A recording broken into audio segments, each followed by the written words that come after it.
of actuals, our current year amended budget, what we're anticipating to finish the year at, and then our 26 recommended budget. So as you'll see, the increase from 25 to 26 is lower than previous years, and that aligns with our tempered expectations for some revenues like the slowing sales tax, decreases in our county tax collection rates, and just general economic uncertainty. So on that point, I think I'll be done bringing up. Carrie's proposed budget has a 1% estimate for the sales tax increase. We went 2. I know. I think we heard from the status too. Does staff have any thoughts on Carrie going with 1? Do you nervous that maybe we're being too optimistic about our sales tax revenue and our tax collection? The 2 is as high as we're comfortable when we've had that discussion. We have always budgeted conservatively for our sales tax. We've never gone above 8%. And even that, where we went to 8%, but we were hitting double digits, 10. So making sure we have some cushion. So this year, kind of going to 2, yeah, we're kind of at that top limit on the state side. So I think we're comfortable at 2, and versus typically to your question about with Carrie, our growth rate is still higher than Carrie, and so I mean, they're growing too, but with our growth rate being higher, the way the sales tax is distributed in Wayne County, your population is a factor in it. And so our portion, if you will, is growing a little bit faster than what Carrie's is. So we may capture a little bit more. That's just an element. I'm not saying that resolves that full difference, but the 2% represents what I think it's a $500,000. It's only $500,000. So each percent is $250,000 or 2%? Roughly, based on what we're getting. It's about $250,000. Can I ask another question? If the tariffs do cause inflation, the prices of the sales tax will grow because it's the percentage of the sales, right? So even if there's not town growth, potentially you're playing the numbers game there. But yeah, if you still buy those things, right? If your number of transactions remains the same, then yes, your sales tax goes up as your cost up. But if your percentage of, it depends on what the decrease in your transactions are, right? So you got 2 competing numbers there, and it's where they cross on their axis. The FY26 budget has a recommended tax rate of 36.5 cents. That's 2.5 cents over the current year tax rate. That 2.5 cents is made up of 1.6 cents for the voter approved transportation bond, 0.4 cents for the community investment fund, and a half penny to support positions in public safety, parks and recreation, and community development and neighborhood connections. Looking at our solid waste rates, the solid waste and recycling are going up 2.5% per our contract. That's a impact of 35 cents per month on our residential customers. And then there's no change to the yard waste fee. The budget proposed closely aligns to our strategic plan. We have the downtown streetscape, Wimberley Road park design, and new greenway design supporting a welcoming community. Smart tech, AI, and cybersecurity enhancements, 28 positions being added, and organizational staff training for high-performing governments. Updates to the sustainability action plan, the Plant the Peak program, and our Impera energy management software supporting environmental leadership. Go Apex transit improvements, road, sidewalk, and ADA improvements, and the South Salem Street bicycle connection supporting responsible development. And then downtown facade grants, economic incentives, launch Apex, and the farmers market supporting economic vitality. Moving into the stormwater fund, we're balanced at $3,170,000. This is a 6.8% decrease over the FY25 amended budget, but if you remove our PO carryover from the prior fiscal year, it's actually a 3.17% increase, which aligns with the projected utility customer growth. So no change in rates are recommended from FY25. Looking at our trends in stormwater, it is a newer fund and it has been growing. So you'll see our revenues coming in over our expenditures. This has allowed the utility to become self-sufficient and financially stable. It's also preparing the utility to be able to address the repairs and maintenance that are coming out of the stormwater assessments that are currently ongoing. Moving into the water sewer fund, we're balanced at just over 31 million. It is a 5.62% increase from the FY25 amended budget. The leading factors of increases in the water sewer fund come from our capital, which aligns with the UV system replacement project, as well as increases in purchase for resale and then personnel with 4 added positions. Looking at our trends in water and sewer, you see that our utility continues to grow.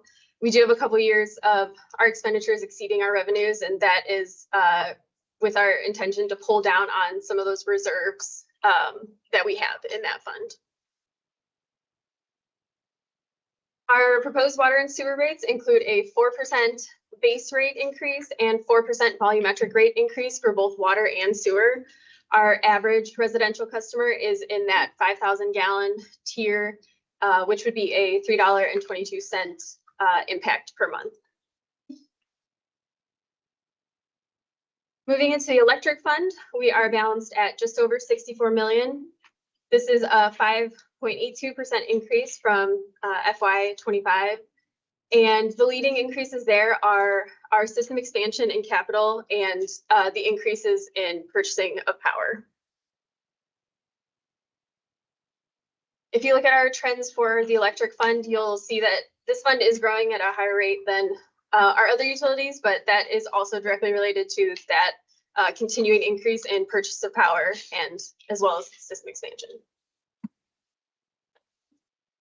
The electric rates include a $1.50 base rate increase and a 4% energy rate increase. Our average customer is at that $11.50 tier, which would be a monthly impact of $6.68. Some programs and initiatives within the utility funds supporting our strategic goals include educational videos and community outreach, our street sweeping contract and fire hydrant painting, supporting a welcoming community. 6 additional positions, 4 in water sewer and 2 in the electric fund, the water distribution system master plan and the water sewer rate study supporting high performing government. UV system replacement project, the Seagroves Farm dam repair and the water quality conservation program supporting environmental leadership. The Howell Road water line, East Williams substation and Green Level substation supporting responsible development. And then the Cary Apex water and sewer projects, our electric system expansion, and the gravity sewer extension supporting economic vitality. So in taking into consideration all the rates that we just went through, our average Apex residential customer would see an impact of $22.74 per month or $272.88 per year. Turn it over to Randy for some tax rates. All right, so now we'll get into scenarios. You'll follow along in the middle of the screen. That's where we presented our budget on the 15th of April, 36.5 cents.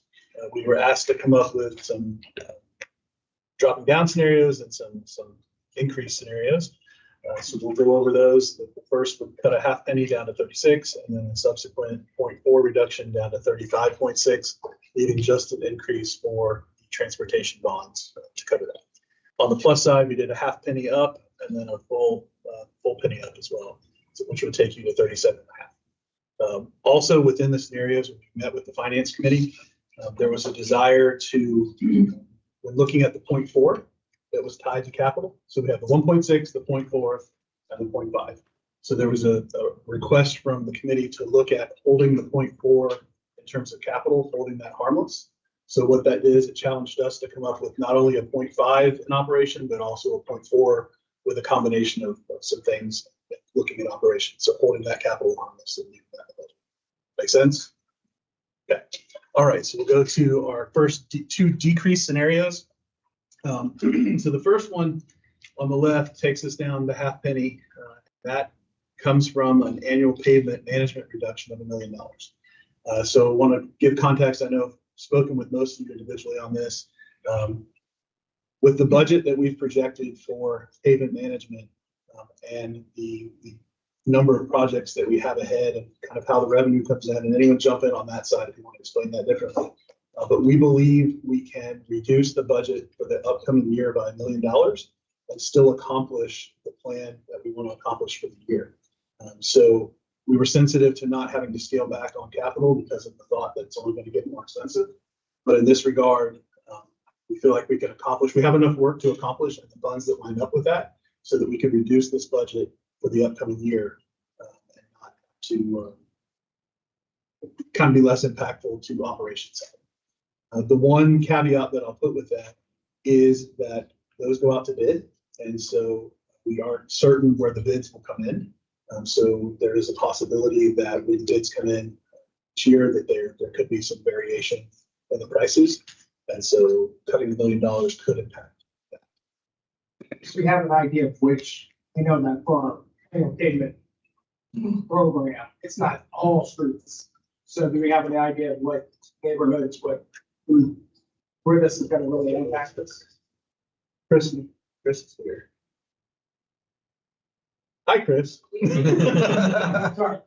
The question is, if we're not repairing every road, during the course of this year, so what are gonna be the impacts in terms of what neighborhoods, what roads are we talking about if we take this route?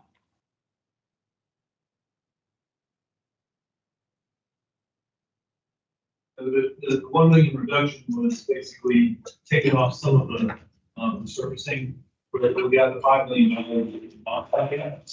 coming in this year. The originally had that in 26 million. With and pavement preservation, taking $1 million off of that, and just taking a little bit short list of looking at the PCIs that we've got, the overall system. We're doing a lot of catch up with that $5 million. So if we can absorb it, we just at some point with the next bond, we make it similar to the last bond, just continue to keep the growth of our system score has continued to go up. We're going to get a new survey in 24/6 to verify how we're doing. But a lot of the neighborhoods that we're playing catch up on, still think we can cover most of that. Okay, so if the way I'm reading that is, even with this reduction, you would still, and the reason why I ask this is I'm driving around, there's some roads that I look at and like, wow, this would be a little bit. And sure, other folks would have to do it, but I'm trying to get a sense of, are we, those roads that we're going to get, say, the additional look, are we basically scaling them down altogether, saying, all right, you're gonna have to look at this year and then we'll catch up again, or are we gonna be doing essentially kind of like Band-Aid repairs for over a year and then playing a smaller game, but still being able to catch up if we were to take this road? The way I would explain it is that think of the red, yellow, green color chart we've shown you on the page beginning of that. Right now, we're resurfacing roads that are all in the orange and yellow. With the funding that we've got planned, even with that $1 million taken off the top, we're pretty much getting through all the orange and most of the yellow. And so assuming that the green streets, the better streets from all our pavement preservation efforts continue to stay in the green, then we're still moving where we want to go. Okay. So what we're saying is we think that we can take a look at the 26 survey. We're thinking that we're going to see some progress regardless. Okay. Thank you. That helps answer the question, because I mean, it's what I want to get a sense of is what's the impact of the decrease option? I mean, the tangible, aside from the money, what's going to be the tangible impact of these decrease options? Okay. Any good so far? All right, the next 0.4 reduction gets a little more difficult for us. You'll see the list, and we tried to spread the pain a little bit amongst our departments. So I'll go down this list, and if there are specific questions, let me know. We did reduce a leaf truck replacement in Public Works. We believe we can get another year out of our equipment there. We're pushing the limits, but that was a pretty significant item. And we think we can go one more year with that. There are two SROs planned in the budget, and we had a vehicle replacement plan we reduced it down to 15 vehicles. Well, baked into the SRO cost were 2 additional vehicles. So we would be getting 17. We've scaled that back to still a total of 15 vehicle replacements. And then there'll be a shuffle of vehicles as PD sees fit to take care of the two SROs, whether they can do or something different is up to PD. The PD wellness program, we still have funding in the budget, but we took a reduction there. We're still working with Cigna, who's our health provider, to see what kind of program they can help stand up, but then also left some in the budget to supplement that program. And then this is something we'd like to revisit next year. If when we put Cigna together with the program, we can add to it. If it's not substantial enough, coming next year for an increase on that. But there is still some funding, but it's been reduced. There was also some additional funding for the drone program at PD. Part of that, we did leave a significant portion in, but made a reduction. Part of that is to supplement. If you'll notice, we didn't add, outside of the two SROs, we did not add any additional officers this year. The thought is that the drone program would help us supplement in certain circumstances. So that's why we wanted to leave the program in, but we did make a reduction on that piece. The next item, if you recall, our festival discussion and staff working the different festivals, we've talked about supplementing a festival and kind of contracting out some of the labor. We did do that at Peak Fest, and the results, we think it worked really well. But at the end of the day, when we were looking at reductions on the operation side, staff proposed to do that with additional events for special events over the next year. We went ahead and cut that because it was the tune of $72,000. That's something that we can do. It doesn't address the exhaustion option or concept, but it does increase our costs that we don't have to incur those costs. We can continue to operate as we have over the last few years. We also, you'll see the reduction in the nonprofit allocation that was spoken about earlier coming out of the Finance Committee due to the farmers market piece being pushed over to economic development. And then the last box is looking at some staff delays. We have an assistant director position proposed in Parks, and we delayed that. I don't think it was to mid-year, but it was several months. As we were filing up our numbers, we're like, okay, how many months do we push that out to get down to the dot? So we pushed that out, I think it was 2 or 3 months. October, yeah. October, okay, October for the hire on the assistant director. And then there's a town service specialist that was pushed to mid-year. We have 2 of those. One will still remain at mid-year, and then we reduced the other.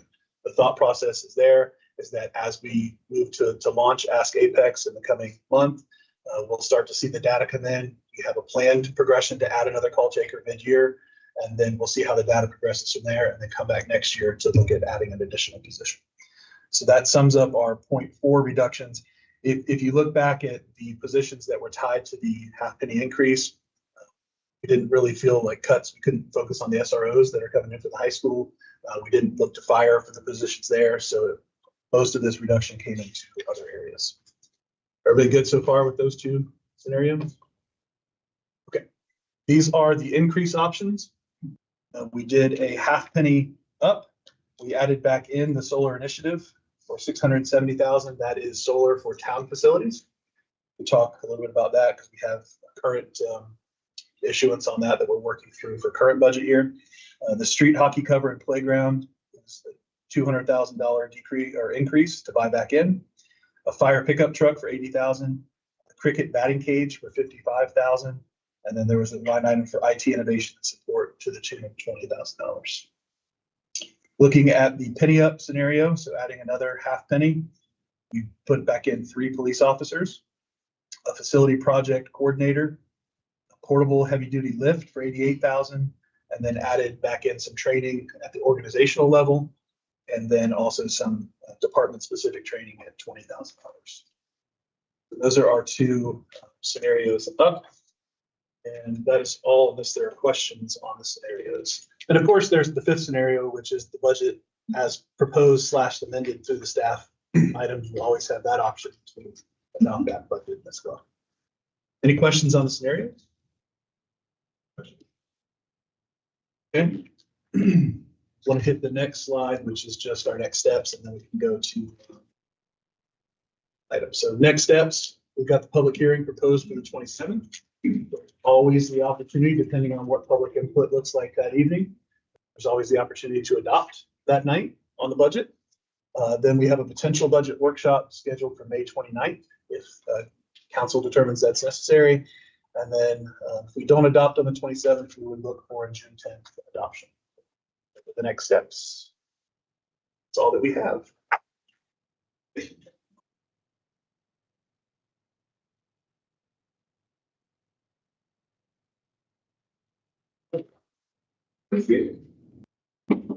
So technically that takes you down through, I've been checking them off. We're down through to number 7. So if you want to have discussion on general direction on the budget, we would love to take that. And then item 7 is the doubt that you have to the seats with the different amendments that have been proposed. You just want to, and throw a discussion on the budget, and then I would like to get to a motion and a vote on which direction we're going for that. So, you might want to kick off this session. Can I do a thing real quick first? Initial meetings from this week. I'd like to make a motion to accept the budget as is before we do that, to see if there's any interest in just going what we have and not doing anything good stuff up or down.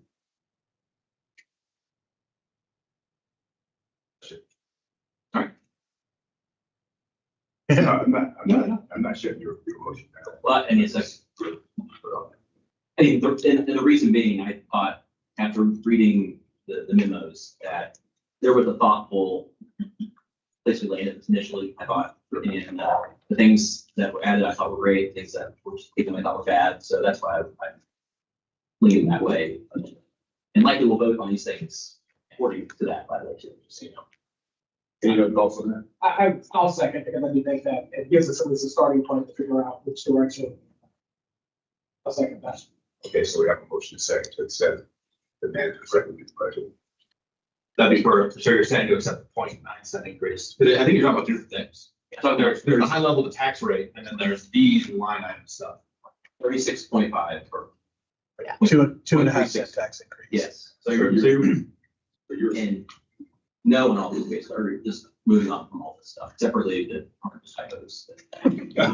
Those are fixed already. Yeah, We're they're good. We're good. Taken care of. Still seconding so that we can bring it up for a vote. Yes. I'll just take that.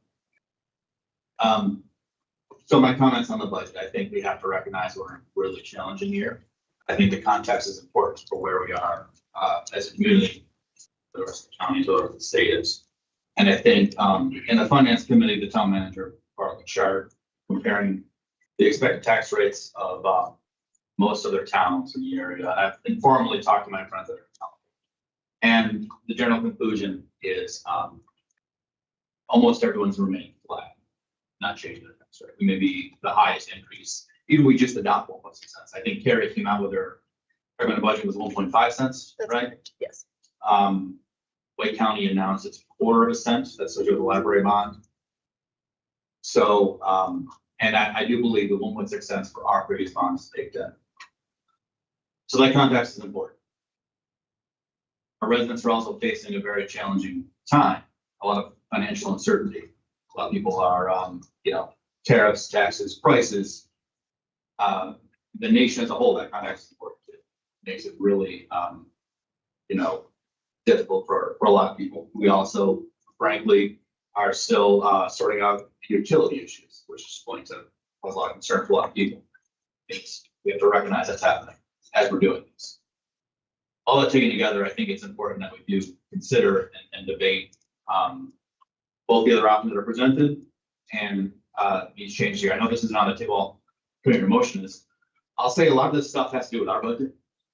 I do want to mention that our various departments, the town managers work with all the departments around here to really cut the budget to the bone. The best they can do to get that tax rate as low as possible for our residents. The same really hasn't been done for us because it's us. It's not on us to do that. And I think some of my recommendations and there's some overlapping ones from Councilmember Randy Zimmerman. Similarly hit that point, you have to understand that they didn't do that to us because we're us, we're their boss. So I think letting us take a look at our budget, we can find 6 figures in there to help us on these projects too. So for that reason, I guess I'll stop there. Any other discussion on? I will agree with my fellow council members here that, I think the plan that was put forward by the manager and staff clearly has taken a lot of work. and a lot of deliberation and a lot of, thought, right? And I do want to acknowledge that. It's very easy for us to come in at the tail end of that and say, yeah, we don't like this, we don't like that, right? The amount of work that this takes, to put a, almost $250 million budget together for a town, that is significant, right? And so I want that to be stated, and I want to thank, all the directors and then, the town leadership, for taking that effort, right? Because it's very well exercise. That being said, I do think that there are some items that need to discuss, right? And even though that might end up leading us to exactly the same place from a type rate's point of view, there are some things that I think we need to go through as a board, give the staff further guidance to, cross the T's, dot the I's, right, before we move. So just for clarification, basically the motion is to accept as is, basically no to any of this stuff. Is that correct?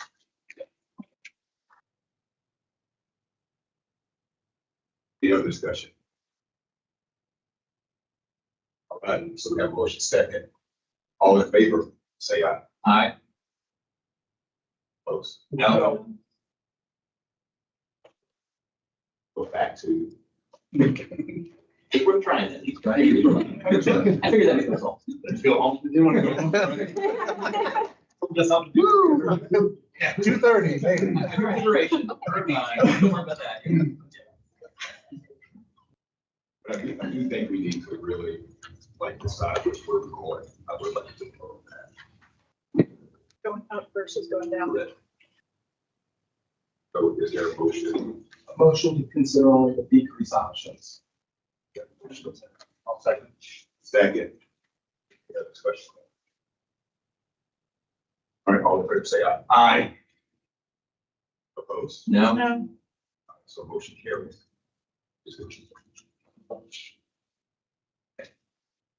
that means ED ones. So effectively means that we're looking to reduce tax rate, right? Now, we can always make trades between what we choose to take out and add back in. Right? Mr. Manager, what do you think is the best way in this? This is going to be all over the place. Yeah. It's like, as I've never applied players, creative playing, you're trying to go to, so. What we're gonna do. Yeah, so it depends on the desire, because I will say this does get you in the weeds a little bit. But if that's where you want to be, then I say you should make decisions on each of the weeds. If you want to stick to the scenarios, those are cut scenarios. If there are, so we would, this does a tax reduction. This is a recommendation from staff if you want a reduction, but these items are not, for the most part, what's on here. So you have options of going line by line on these, going here, or a combination thereof. And I guess I would have a question of, because it looks like we're looking for decrease options. And I think the question that I would have is, with regard to the decrease options, you've given us very well thought out. I appreciate the sacrificial lambs that you've provided. I think that's the question I would ask is this the best and final offer, or is there more? So I would say this is best and final, because of, and I'm not just saying this, like this was painful. We were going back and forth. Dimitri will tell you, Sean will tell you, Marty, if you were here, would tell you the negotiations, the deliberations, working with staff. And it's not a question of, do you need this or not? It's what can we put off? There's a desire for us potentially to go lower. What can we put off? So we need these things. It's how long can we live without? Like I told you about the leaf truck replacement, we're rolling the dice somewhere. We hope that it's going to make a year. Our staff is very talented at fixing things. And so we think we can do that. But that may come back on us because we need a replacement there. That's the recommendation. And I asked out of full appreciation and appreciating that this was not an easy exercise. This is a tough exercise to do, and I fully recognize that. From my standpoint, and this is just my philosophy with regard to the budget, to me, it is a lot easier for us to be able to say, this is the direction we'd like for you to go into, and let y'all make the decision with regard to what are the deepest cuts to make. Because the thing I don't know is, I don't know the full impact of that leaf this year. I just don't know. You will have somebody in the weeds who can give me that idea. And I think it's important as we are looking through these budget issues, it's very easy for us at this level to say, just cut this, cut this, cut this. But I think it's also important for us to recognize and for you to advocate and let us know when we're off base that there's a reason why we have this item. There's a reason why we have these people. There's a reason why we have this plan, and give us the real understanding as to the impact as to, why that either can or cannot go. Because I think it becomes very easy for us to say, all right, let's cut that $2,000 a paper. It's much harder for us to have an understanding of saying, well, here's the impact of that. And that's what we're asking all of you to be able to see. So the tough part, I think, is, we want to make a decrease. Hopefully, as you are considering this decrease, you'll be able to find either the cut that is the deepest, but also the least painful, but also have the courage to tell us, Councilmember Gray, you're absolutely wrong in that one. And why. That's an important exercise for us. So Mayor Pro Tem, trying to understand you made cuts, present a scenario. Most of these items were to make cuts, most of them. Yeah. I had a couple increases I think were offset by. So I'm looking at this a little bit differently. So if this is a cross that we need to make, if we settle down on a factor, right? Some of this stuff, I think will create room to let some of the tougher cuts creep back into the budget. Right, so are there things, and Councilmember Happy mentioned, our own budget, the governing body budget, right? If we can, let's say, shave $100,000 off of that budget, what out of this list would go back in, right? So that we give staff what is required and what's being asked. Are you guys suggesting a targeted tax rate, final tax rate, and then work backwards from there? I'm good with that. I think that'll be harder to do until we talk about all this other stuff. It will be a challenge, yeah. On the governing body, because I think we're.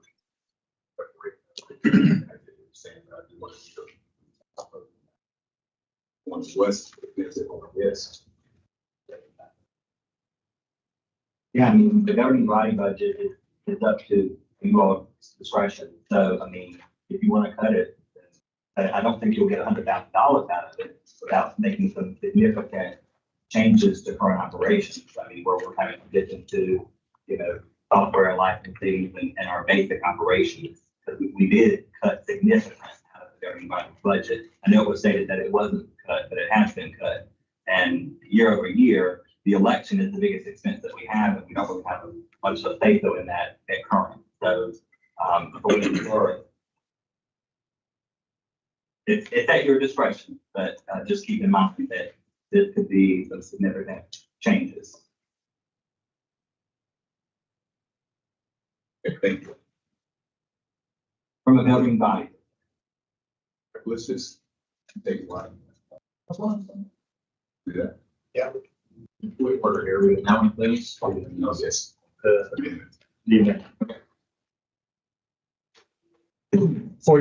To accelerate that, the first two items we've addressed, So, yeah, those have already been addressed. they're good. So both Councilmember Zieglerman's number one and two there. Thank you. So, 1 and 2. Taken care of as in, yes, we can do that. No, like in Those the were- draft that's coming next, it's already updated, fully updated. There were more like verbiage, right? So there were not really changes to the numbers. Correct. There was like a digital chart in there. And I just want to make sure that the financial policies, because I think the original draft, that's the old policy reflected, that was updated. Got it. 2-0 Reynolds. I got a lot of stickies. You want to have each member who proposed it get a little. Yeah. So this goes back to the governing body. I'd like to go, I guess the general premises there being, this is a tougher budgets that we've had to deal with these times, right? And I think that we should lead by example. And I think there's things in the governing body budget that can be reduced, for example, meals and then things like that, right?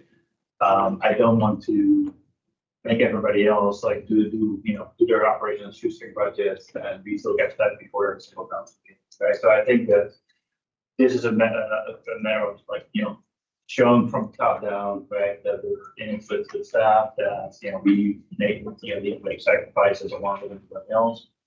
My objective and, where the $23,000 came from was really that flat year-over-year budget from an operating perspective, with the exception of $200,000 for the election, site coverage, right? And that's the $23,000 that we built there. So where that comes from, I believe there's room in meals. I think there's some room in special programs. I think there's some room in travel and training, and potentially printing.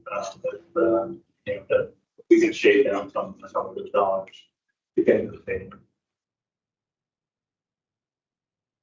Although this is kind of duplicative to something Councilmember Britt posed, some of my lines. We look at the ones that I proposed near the end.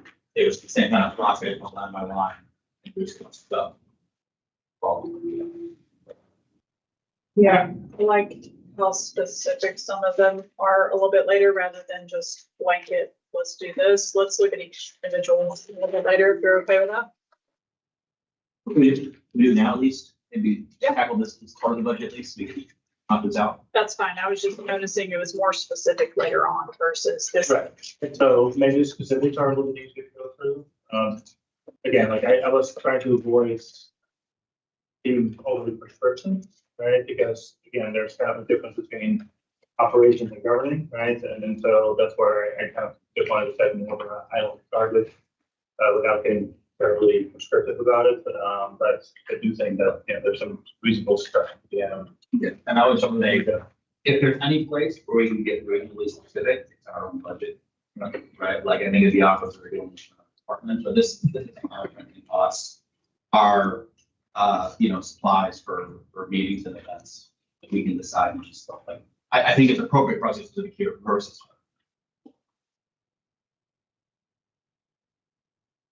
What you recommending? It would just skip to the specific. Great.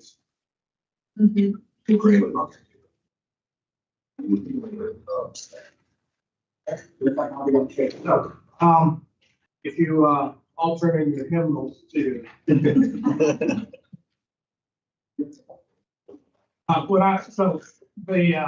Much in the same way as, Councilmember Goodwin, trying to figure out how do we, as the governing body, take the lead on this and make some cuts. And, one of the first things that jumped out at me was the amount that we pay for a facilitator for our retreat.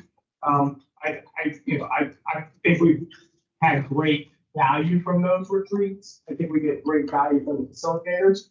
This may be something that we essentially may move towards, have a facilitator come once every other year and maybe push that off this year. I will say that, harkening back to my experience the first year on council, to me, I think the team building, the identification of goals was a good thing. But what I really wanted was a nuts and bolts. All right, here's how this worked.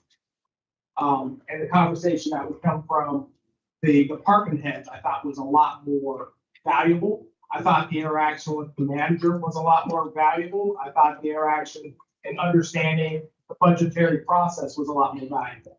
And those are all things I had to do offline.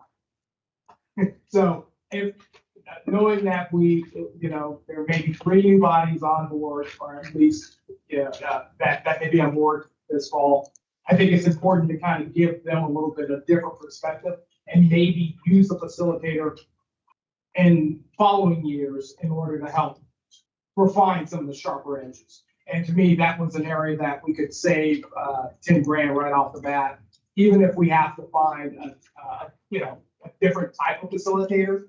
That might be good, but to me, that was a cost savings that would be really an easy one to take off from there. I also had a couple of budget items that I was, honestly just trying to figure out whether or not that was something we needed this year, like, our partnership with the, BYOS. Is that something that we have to have this year? Is that something that we can push? Is that something that we can ultimately conserve? I will say this, in my analysis as to what I felt we should not make any big cuts into, I think there's some items that are, I like to think may look like they're easy kills, like mayor's internship program. I don't think we should really touch those, because I think there's a different benefit with regard to those, and there's a different flex when we're looking at those sort of programs. But, things such as our meal, I think it's great that we eat before council member meetings, but honestly, we could do without that. I think that would be something that would be a nice show of force to everybody that we're on board as well. In terms of you might be able to make some technological savings with regard to computer replacements for us. We can probably skim that along for another year, as well as create a better policy with regard to the use of our own personal electronic devices with regard to, and maybe that'll save us a little bit of mileage in terms of buying, if I want to use my own computer rather than the town's computer, that may save us a little bit of mileage down the road too. Now, these are small, in terms of, is that getting us to that, $1 million? No, it's not. But I do think that in this sense, the symbolism of these cuts is important. I'm also trying to think what other, the technology, hardware, accessories, and meals. There was another expenditure that was there, but that was generally what I was thinking with regard to the overall expenditure. There's one thing that I did have as an increase, and I'm more than willing to talk about that a little bit later, but I would like to be able to provide an $8,000 increase to police's budget to buy them or give them the opportunity to buy a safe system for folks who live in the community who don't have a place to put their firearm, that don't have a place to put their ammunition. They can bring it to us and we can store it. Not require them, just provide that as a resource. A lot of places do this. There's a lot of ways that we can do this without increasing the number of manpower spots that we have. $8,000 can do a great deal to prevent, some kid from bringing a gun to school accidentally, bringing ammunition to school. We've all seen the ads. We've all seen the news articles.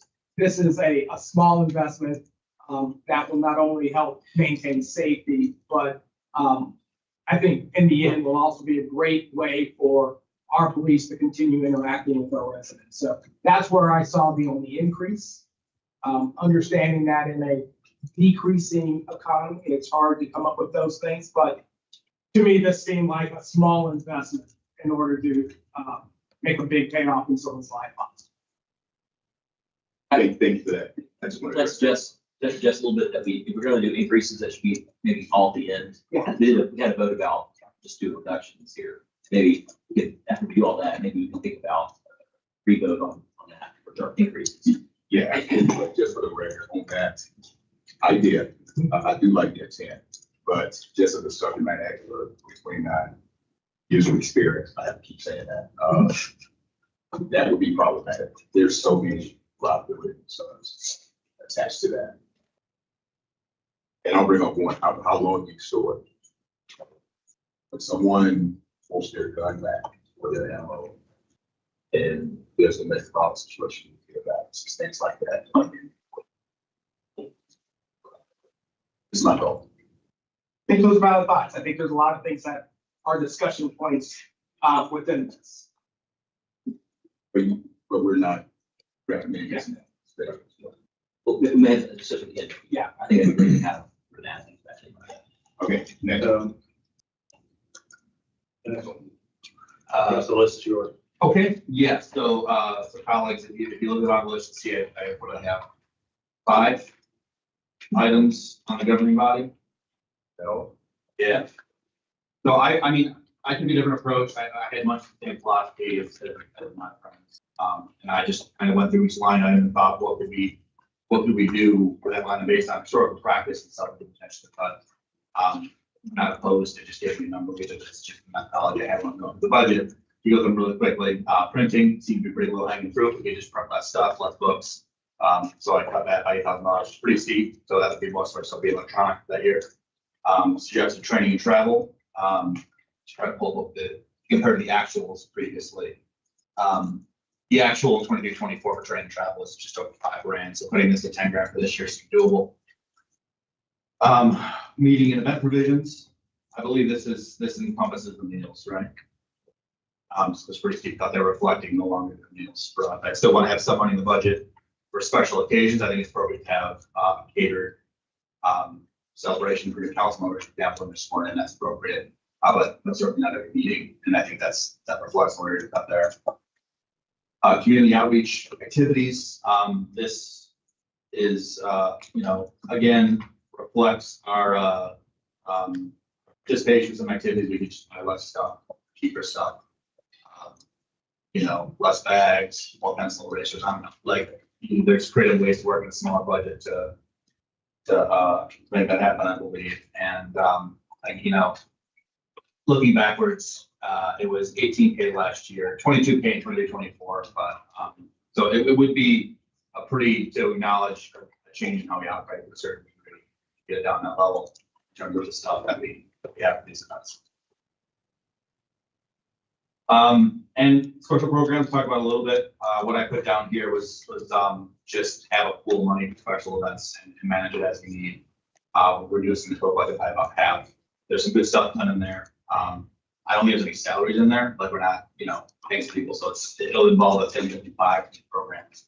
I don't have a good sense of precisely what each program needs.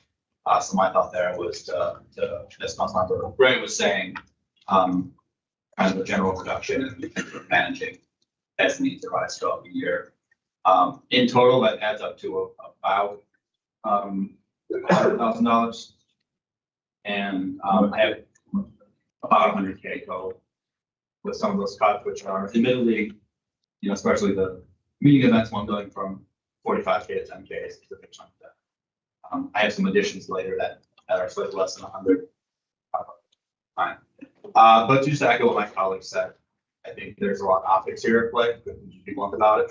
The town managers work closely with all the department heads to cut their budgets and their asks for new for budget increases this year as tight as they can.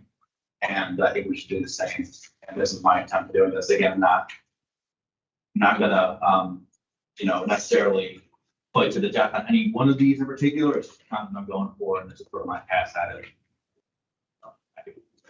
So I move that we accept Councilmember Gray and Councilmember Mahaffey's decreases as a whole. Might as well put mine in there because it's all. There you go. So, For governing body. The governing body, yes. I did promise Alan that I'd give him a chance. If you want to speak more about the operational impact of some of the stuff, some of the meeting and event provision reductions, for example, so we're clear on what percent. Yeah, so just to be clear, the meeting and event provisions, it's not totally food, right? So this goes to meeting supplies, so that's our pens, our pads, our frames for proclamations, which of course are nice things to have. They're not must to have. So just keep in mind when we talk about this dollar amount being all food, that is not true. Speaking of food too, I mentioned that you indicated that what's left over is taken over all the times to the senior center. There's always hot ticket that goes over there. I think everyone in this room can attest, we don't have any food that goes to waste. So, but then the follow-up question, on this is, so with a $10,000 budget, right, to those meeting provisions being met, extra food, right? We would do our best.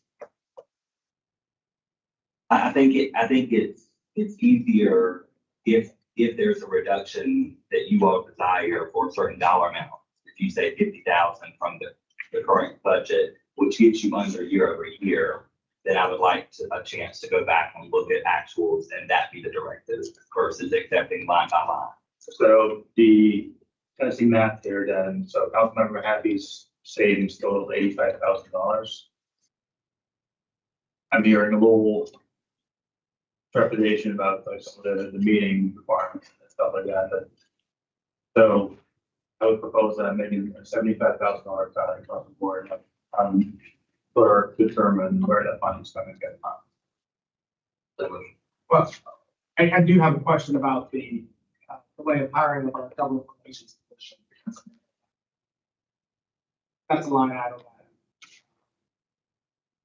happy to place it here, and I'm not sure if I'm on board with the idea.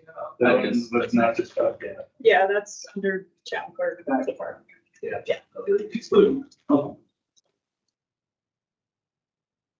Okay. I'll make a motion to cut the governing body budget by $75,000. Have a motion. Second. Just real quick, I'm gonna vote no, basically everything else today, probably, just so you guys know, but the reason for this one is because I see the governing body stuff, the things we spend money on, not really just for us, it's more for the community. And to kind of nickel and dime, I think the community in that way, these kind of nice things we do, I just don't like it very much. And it may be symbolic, but it's not really a big cut that's actually gonna be meaningful for people, but also it's gonna make them sad that they're not gonna do stuff, food and everything else. So I'm gonna vote no instead for that reason. Have a motion second. All in favor, say Aye. Opposed? Yep.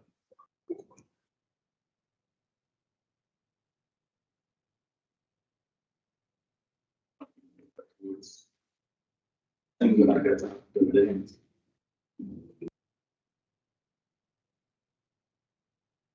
All right.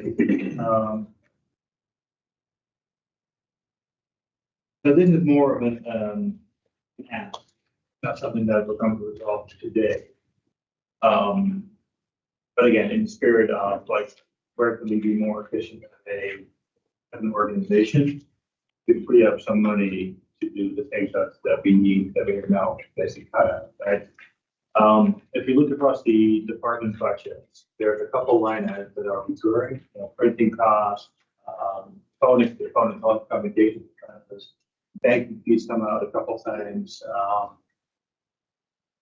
And so my ask to staff is, can you set up one of your special project teams to look at some of these things in aggregates, right? And see if there's an opportunity by maybe changing our behavior. We can get some reduction in those. So for example, if every department has their own printing contracts, that you run through the printer, like, one print at a time, is there a way to centralize that activity, right? And get, either better rates or more efficient ways of printing documentation, right? Just as an example. Phone and telecommunications, I'm not entirely sure what's in there, but yeah, I assume it's like, cell phone expenses and things like that. That might be IT cross charge, like I don't know exactly, right? But do we use desk phones on every single desk? Right? It's a time where most of our meetings are done through online video communications, right? Is there an opportunity to, for customer facing, that will not be an option, but for internal, is that a possibility, right? So I just want to ask for staff to explore this, right? Maybe put one of those special projects together. I'm not sure if there is opportunity here, but if there is, right, I'd like to uncover that, because some of these line items, when you start adding them up, they start to be real dollars, right? Even though at the departmental level, they're not necessarily the most significant one. So I have a couple of thoughts on it. First of all, on the phones, I think in most cases, it's the exception that people have a phone, because most of us use Teams. And so not to get into that particular, but that one is addressed. On the bank fees are mentioned here. You guys have any feedback? I did pull some numbers. We are actually decreasing our bank fees this upcoming year, about 20%. And what had happened was last year we increased 50% because we were grandfathered into a New World contract where they were not raising our rate for those bank transactions. And last year they kicked us off that. So they increased dramatically, but with the switch over into Infor, we are expecting that to decrease significantly. And don't get me wrong, I don't want to take on each line item here today, right? So I think, the weeds comment, I think that gets us a little bit too far in the weeds. Like my ask here is to, hey, is there an opportunity here to let some people research this. And if you think that there's absolutely zero value in doing that, then, let's not do it, right? But if there's. The ask is, are a lot of these contracts or the items that he's referring to, they're in different departments, are they different? Like, are they going separately to these, the phone company or whatever else, or is it more like their share of an Apex-wide contract? It's gonna depend, like on printing, and there are different nuances there. So And I think Erica can add. yes, I'll add what I had talked about. I'm gonna speak on Erica's behalf. She can feel free to jump in if she wants. So Mr. Sager, to your request, actually, that's something that our IT department does regularly. And I mean, that's an annual kind of standing, I'll call it order for them. I think since I've gotten here, because one of the first things we did when I got here was, to your point about the printing, is we started consolidating contracts and printing machines and where printing. So for instance, now we cut the number of printers in this facility down maybe 50%, somewhere between 33 and 50%. So we consolidate contracts to reduce costs. So we constantly look at it. Now, in terms of actual printing and what they do print, let's say that could be a department thing where they look at what their habits are. You mentioned that part. The phones, we just went through a study with Spyglass with a vendor to kind of review the contracts, review things, and I think we saved $104,000. $104,000. So some of those ideas that you talking about that's a standing order for us to always look at that. So what we didn't capture this year, hopefully we're looking at something for next year. Right. So there are some habit things. I want to be clear that And I appreciate that. And that's arguably one of the best answers that you could give. Right? Again, if we perceive there to be some opportunity, let's go explore it. Right? The other one I'll throw out here is kind of related to community events and then the things that we hand out. Last week at Peak Fest, I think we had 7 tents, right? All with their own different ways, right? So like, is that really something that is necessary for us, right? Do we have to be best in show with the stuff that we give away, right? Or is there, some cheaper options on some of the materials, right? So again, like, I just, and that's why I would feel, right? Like some of these expenses feel like they might be high, right? There may be perfectly good justification. My only ask is, can we look at that if we haven't already, right? If you already look at it, scrap it off the list. But that was my intent.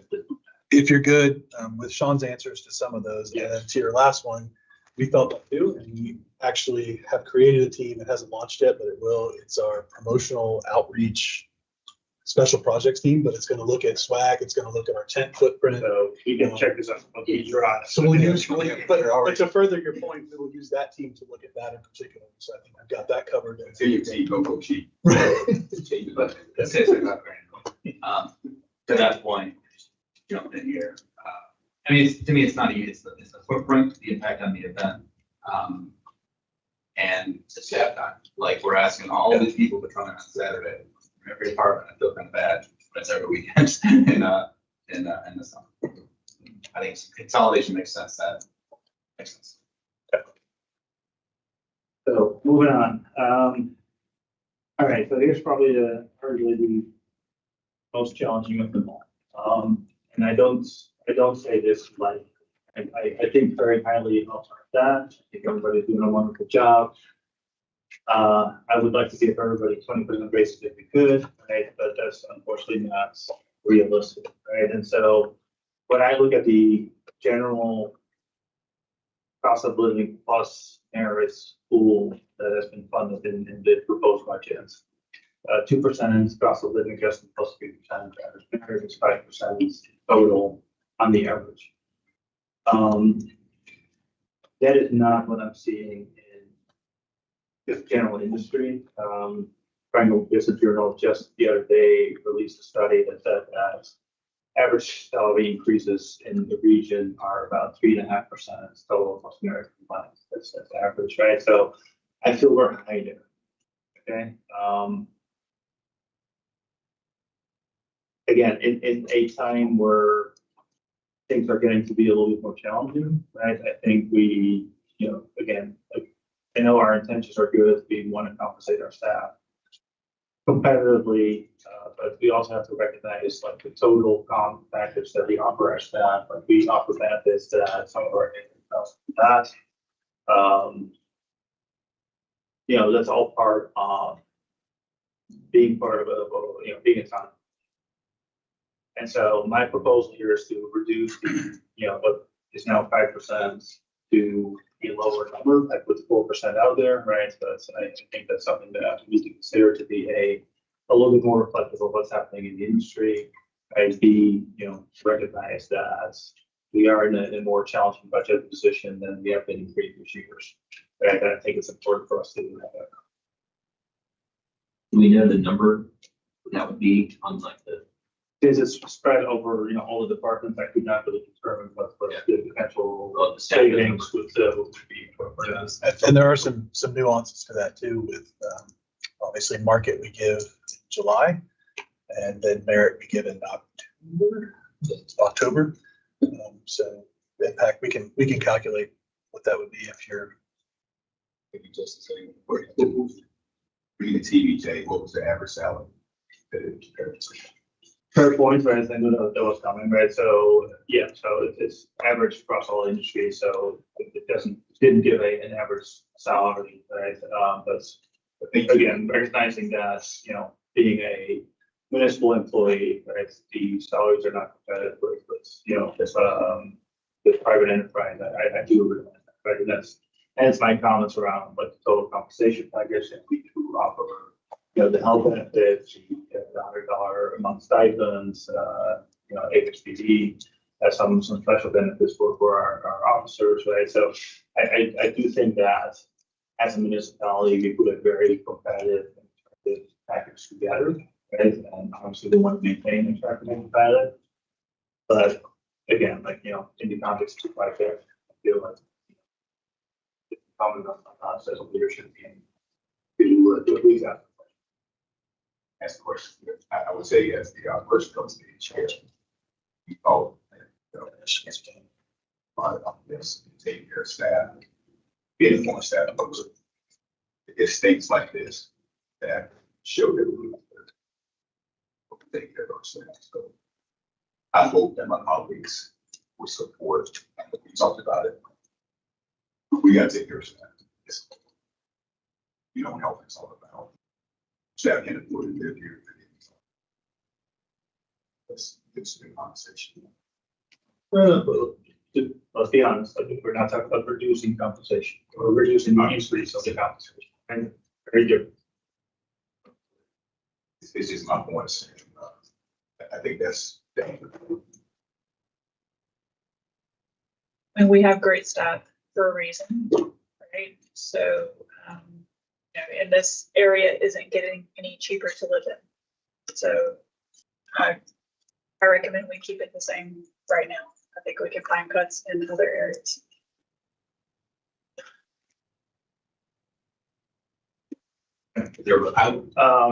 Sorry, I just want to get discussion. I feel like I don't have enough information here. I think one thing I'll point at, initial budget was based partially, or at least I saw a survey from the CLM, surveyed all the towns in North Carolina and asked them, what you guys planning to do this year for your merit and your COLA increase. I think the average was 5% or something like that across the states. We're in line with that. I think I'll point out that since then, we've had some actuals come out.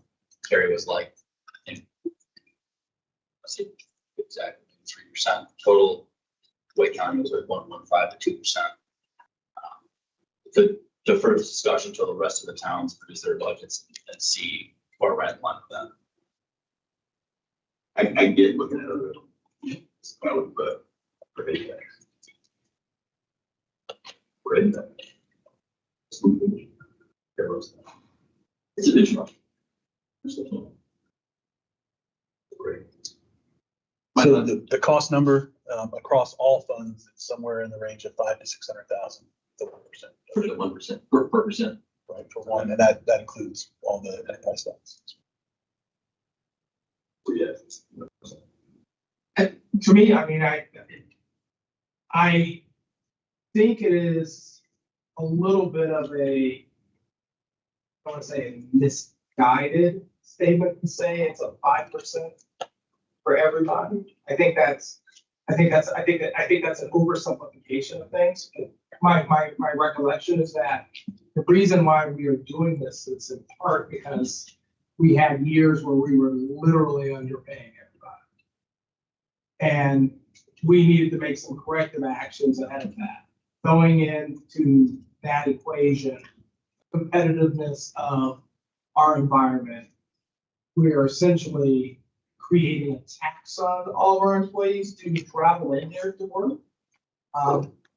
You know, I think I hear and understand and agree with the argument that we've got to take care of our people. I think that's a good statement.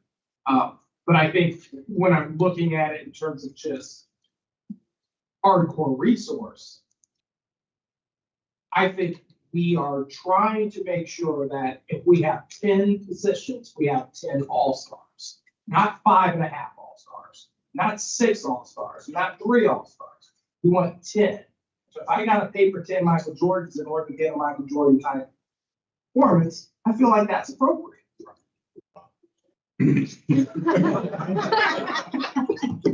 Tell me you're the millennial.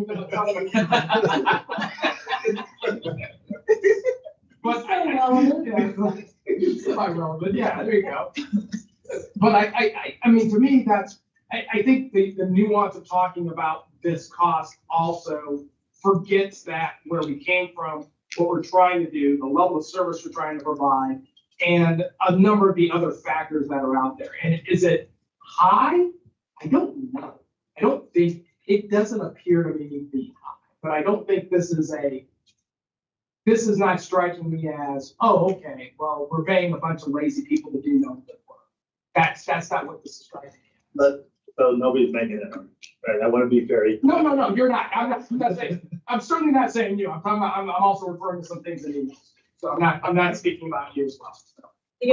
The other concern that I have is that over these last 7 years, we have had to play catch up on so many areas because so many areas were defunded or underfunded for so long.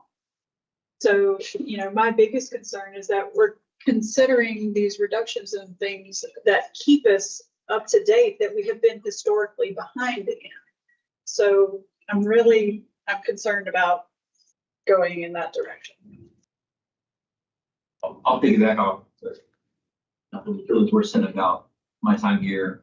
I don't the data in front of me, but I perceived a divergence in the Apex average income and the Apex employee average income in a way that I think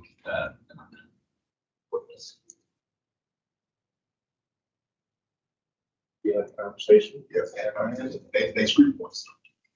All right, you got something? Yeah, I think that's it. The mine was an increase. I'm not considering increases. So, and just, I guess, just to discuss, you know, my thought on affordable housing needs is that we're always playing catch up, we're always behind on this. And I would have loved to consider a 1/4 cent or a 1/2 cent increase in order to address some of the needs and to make sure that our fund is not being depleted. Order is, or cent is worth how much now? 2 million. 2. First order would be $500. Okay. Really good. 2. Yeah. Okay. That's thinking about that. Yeah. Let's hit it till the end if we can. We had a vote like that, and I don't call that, but yeah, for what it's worth. Okay. So our next thing is. So, my idea is just to, in the effort of providing a safe, and this comes first. I remember when my daughter was born, I had to figure out what I was going to do with my shotgun and my other weapons. I just need to figure out what to do with it. I was fortunate enough that was where so he was able to hold my stuff because I have a real concern about making sure that I don't have an unsafe weapon within the home. I think other people think that way as well. I think there's a way of doing this in a way that is relatively cost effective, cheap for us, just a digital locker. You come in, you put your stuff in, you walk away. We don't have to do anything. We don't have to monitor it. We don't even have to control it. But it's at least not out on the street. It's in a safe location. And gives people the option to be able to do it. This would allow us to use some technology in order to make things a little bit safer for folks. And I'm sure that, you know, when we look at the issues of liability, I'm sure the folks over there will be able to help us out with that issue. But this would give us an opportunity to put a relatively low amount of money in to create some very good dividends down the road. I'll just reflect on the prior concept. I want to say 1 year, maybe this is one of the festivals over the past 7 years or so, the APD gave out gun locks as one of their, that might be an alternative to consider. County schools has a program, you can request a gun lock. But yeah, we share this as well. Great.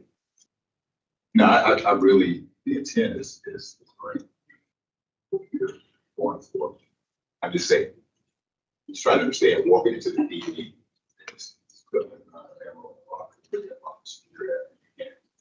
There's a security area for this department that has to get approved. Right, so it wouldn't just be a lobby. Just trying to. Oh, we could put it in the lobby. I wouldn't. I couldn't. I mean, if it's unlocked. Yeah, I think it's. But, I mean, I say this to say this, this gives us or just put it in a, you know, secure area. We could do that too. Yeah, I think there's a whole lot. We talk about evidence control. And then I go back to the public. I heard that, well, he's saying, when I was there, the amount of evidence they have to do. All that, it's just added on. Right, but this would be evidence and it wouldn't be under control. So. No, I agree. But it's certainly, I'm certainly not looking at us creating a bailment. That's not what we're looking for. It's no different than if we were to go start using that civil cards. But it would be, in my eyes, no different than if I'm in a, you know, I'm going someplace and when I go to like Wake County Sheriff's Office, and I put my phone into the locker and I take, because I can't take my phone into the sheriff's office. I just take the key. If I lose the key, they're going to charge me. But nobody else has access to that item that I've just placed within the sheriff's office. That's the sort of thing that I'm envisioning. So think she possibly. I think certainly more research would be needed to determine the most effective and efficient way to legally accomplish something like what Mr. Gray is proposing. I'll leave it there. So bringing relevance to the budget discussion, and I'm hearing a lot more research. So number one question is, I guess we're open to ups because we're talking about this. That's the first hurdle. So if everyone's open to an up. The second hurdle is if there's a commitment to some kind of firearm safety piece, right? Because the exact details we don't have to figure out today because we need more research. So if we're open to ups, we're open to some kind of firearm safety program, I'll call it, or something, then that's an up. We can put a placeholder for this amount in there as we then research options, whether it be safety locks, safes. There might be 5 other things that are out there. So if there's a commitment to this concept, then I think give us the thumbs up for the budget. But if there's not a commitment to the concept, okay.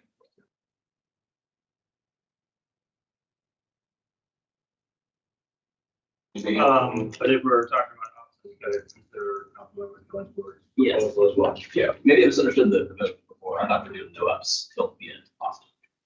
That's right there. That's kind of how I understood it. Okay. So, I mean, we can have the request for plans, right?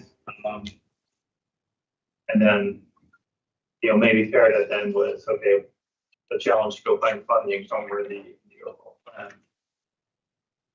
Because technically you've banked, if you, I don't know if we've got this far, but if you accept that and you've made 75,000 in reductions, then you could take up to 75,000 and ups, go with that, and then you don't have to make any other changes. So you banked some money, so to speak.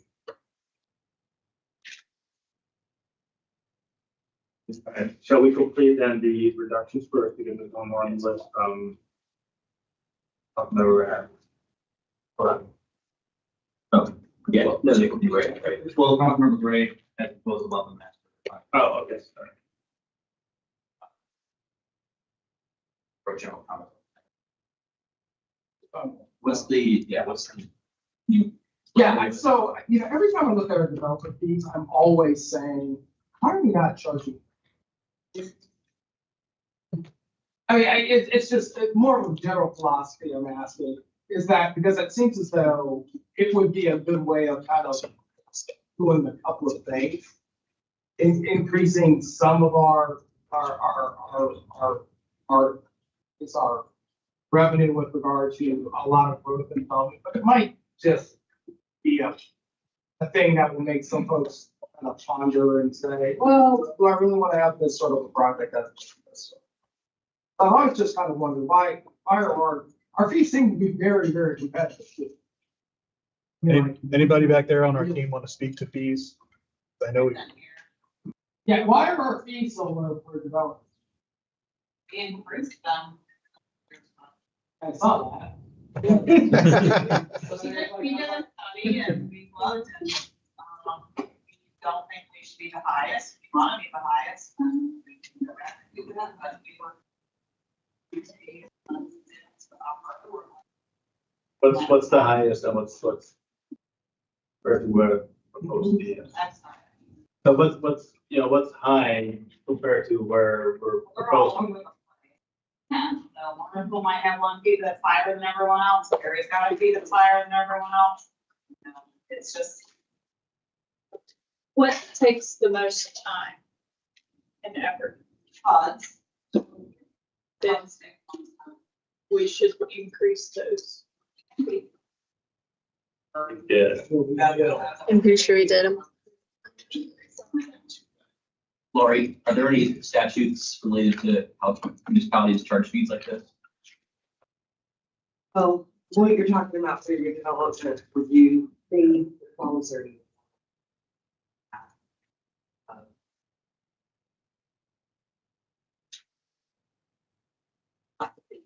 The class of applicants. That's fine. Oh, so When we're talking about like the water sewer, rec fees and those sorts of things, then yeah, we're looking at the whole Nolan rough proportionality, rational nexus, not exceeding the impact of the developments, and there has to be, some study and then. 600 to 1,000. Okay, so basically PUDs went up from, you said 600 to 1,000. Yeah, and master subdivision plans went from 900 to 1,000.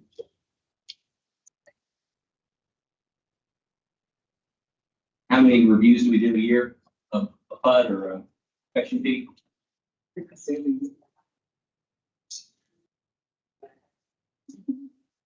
I think we should go. Well, they're just gonna pass it cost along. It's that much. All these are right down the money. Unless we're doing it. Things. Thousands. It's not thousands. Well, I mean, that's a question to ask. Diane, do you think it's in the hundreds that we're doing, or is it in the? I was trying to see every single one of them. I think we Yeah. got maybe probably Thanks. Okay, probably 15 this year at most. so not much. So to the overall point, I think we are increasing fees. If there's a desire and direction to do that, someone correct me if I'm wrong, we can adopt fee changes at any time. It doesn't have to be at the budget. We typically will do it with the budget. So we can accept these changes with then future direction to be in the top percent or however you want to direct us on that. If you want us to look at a fee increase, we can certainly look at it with that lens. We did look at additional recovery, and that's why the fees are proposed to go up. But we didn't know how much tolerance there was for larger increases. Something we can definitely look at if you'd like to direct us to do that. I would like for you to consider it and to consider the ones that take the most time to be higher fees in general. And because I know you will communicate with the government. So everybody's okay with the fees as proposed, but with future guidance of looking at that to look at increasing those fees beyond what we proposed to. With the exception of the fees impact, right? So rental rates stuff are excluded from that. Okay. Good. All right. Thank you.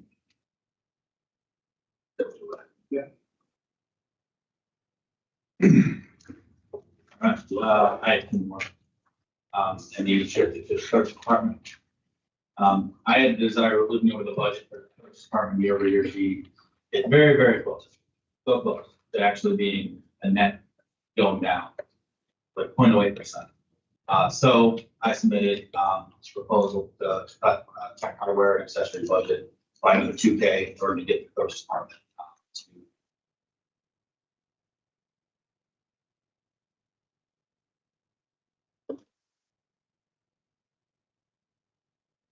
So what are in real items, what are we talking about here?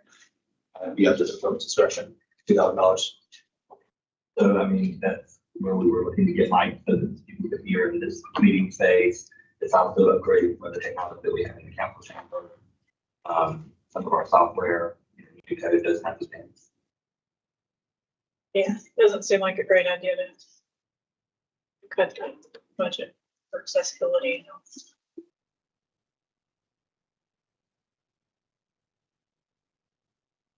How about as a replacement, just directing the clerk to find $2,000 somewhere to get this budget to be, not necessarily protected hardware. The less than flat year over year. Thanks, Andrews. So, I mean, so here's my thinking. I like the idea of it being flat, but don't take this the wrong way. The recommendation sounds kind of doji to me, which is, in the sense. Wow. Wait,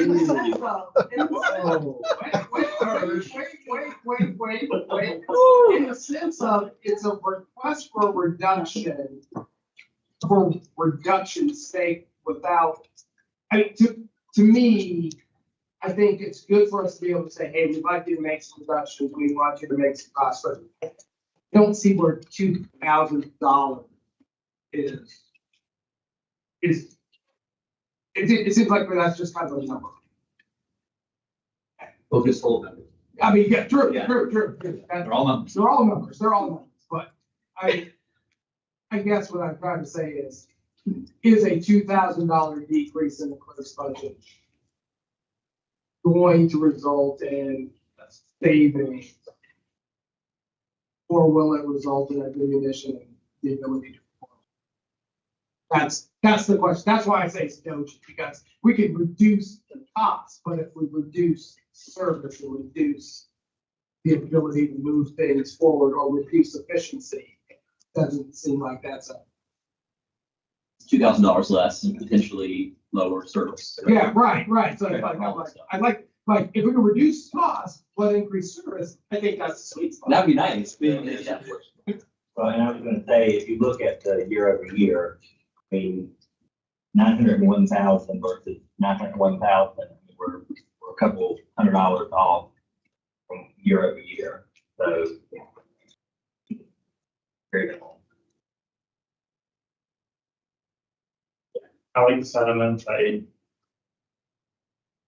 see a lot of the clerk's office that are in the house for this specifically.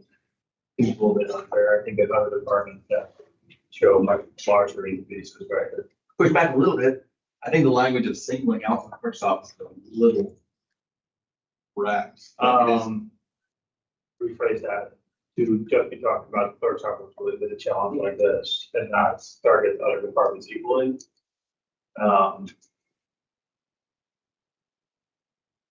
Just not sure if that's, you know. Again, like there's other departments that I think show much larger increase than the 0.8%. I'd love to see zero. Right? In my defense, I'll point out the clerk directly reports. What I'm hearing is just you. I think you guys are making it. How about that? Nobody about it. I'm in on all these things, so. I'll be honest. And we spent our staff salary time enough in this conversation to spend $2,000 worth of salary. For what it's worth. It's not extra time. Yeah, All right, and then you have something else. this is way to go. Yeah, so I'll put in a proposal to delay the hire of a government relations, what do we call it? The legislative? Government relations manager, by 6 months to mid-year, for some salary savings there. The position remained unfilled for a while. The legislative session is coming to a close, what's was on. The federal lobbyist has been cut from the budget. So I think it made sense to play this. Is there a potential that that position would offset some of the state lobbyist costs? I think this position, I mean, the clerk will speak to, I believe this position will work for the state. Can you remind us what the position is? I'm sorry. Can you remind us what the position actually is? Sure, so it's not a new position. This is an already funded position, right? That was already included in the staff plan, it's already currently funded, it is not new. And part of it is to advance the legislative priorities of the town and the town council. So some of that work includes working at the federal and the state level. So they could offset some of the federal costs, but keep in mind, as we talk about projects that are funded, and that's part of this position's role is to secure additional state funds as well as federal funds. And if that is the case, you know, a lot of those funding opportunities would offset not only the lobbyists, but this position as well. And it's gonna be even more important when we're talking about federal funding being cut in so many different ways. We're having a state, someone at the state level pushing this a little bit harder. It can only benefit us and the town. And the plan is to have the first number before the new budget year starts. Can you remind me, I think I remember now the position here. This person's gonna work with folks who are writing grants and stuff too, to kind of help and coordinate as much as possible some of the ongoing kind of grant writing things that may occur. As it relates to state and federal. State and federal, but county too, Potentially, potentially? Okay. any money we can grab. To me, I feel like this position is gonna pay for itself, so.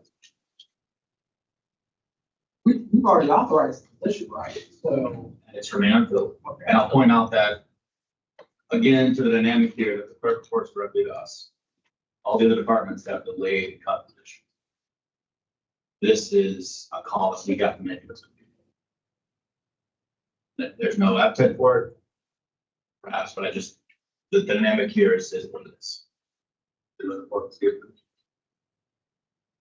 Some did, yeah. didn't we cut, we cut another position for the clerk's office, right? Federal, when I cut a federal lobby contract. Okay. Which is what I was saying is, to me, this position relates to. Again, I'm not talking about current position, it's a delay in hiring, like we've done in so many other. That would be the cost savings of that salary over those.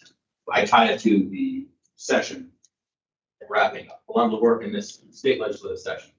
So next session will start, short session, theory starts at like. Or something, yeah. So. So what would your proposal be? So we would delay hiring until. It would put a pause on the position, and instead of advertising it tomorrow, advertise it in November, December, higher date of January 1st.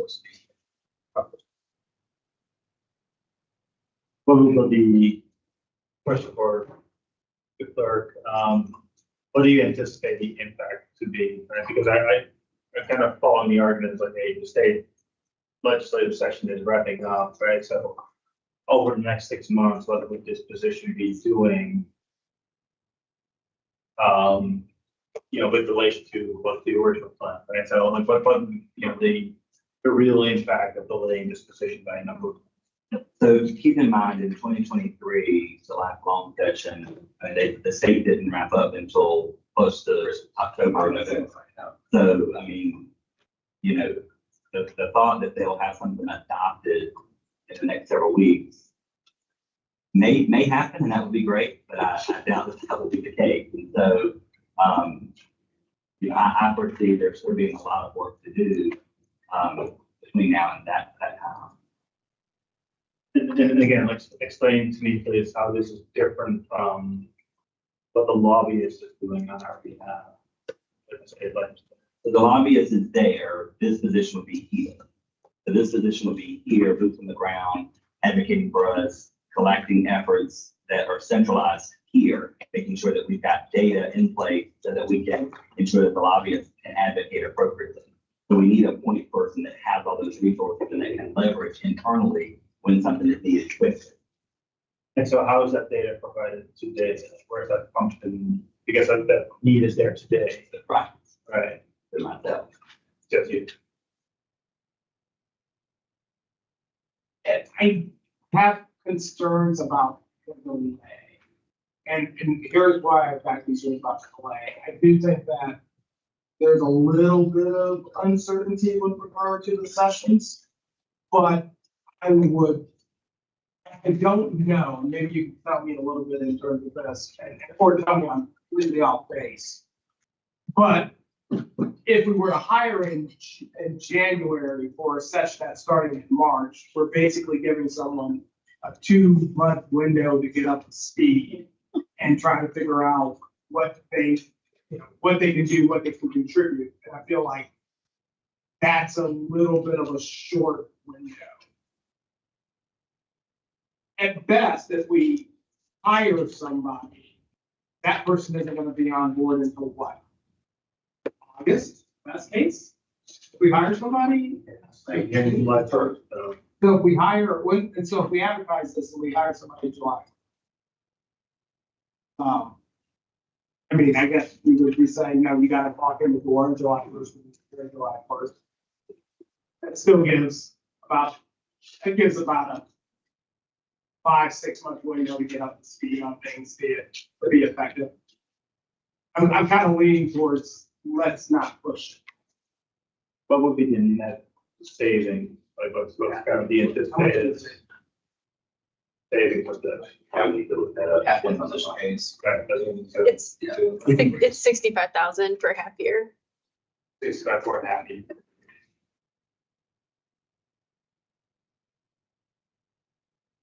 I don't think it's that big of a deal. I think we're looking at a screen where we delay this director for Parks and Rec. You know, plenty of other positions that are getting delayed similarly. I think it's a responsible thing to do when you're trying to.